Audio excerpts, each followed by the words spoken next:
My brother is a soldier in Iraq. As a clinical psychologist, what should one do when coming from such a chaotic place back to a tame and structured one? Well, I guess that would depend to some degree on exactly the nature of his experiences in Iraq.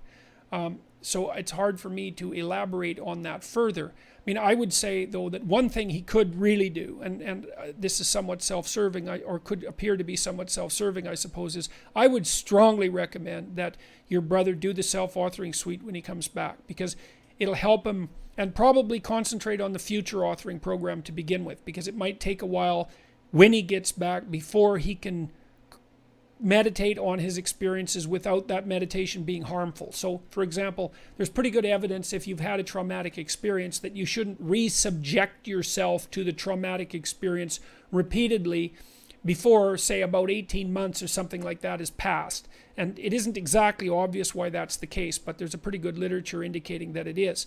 So I would say that when he makes the transition from Iraq back to normative society, that the first thing he should do is generate a plan, a plan about how he would, and this would be the same even if you were coming out of something like prison, or making a change, a radical change in your occupation, is you need a plan, right? You need a plan so that you can because you can't just make that adjustment without knowing what you're doing. So that's what I would recommend. And if he does come back traumatized, then I would say, traumatized soldiers often have to develop a very comprehensive philosophy of good and evil, and so that would either mean perhaps talking to a decent clinical psychologist about what his experiences were, or perhaps reading some of the literature. And I've outlined those books on my website at jordanbpeterson.com that can be really helpful in understanding and helping someone understand the evils of atrocity and warfare, and even the necessary evils, let's say, of atrocity and warfare.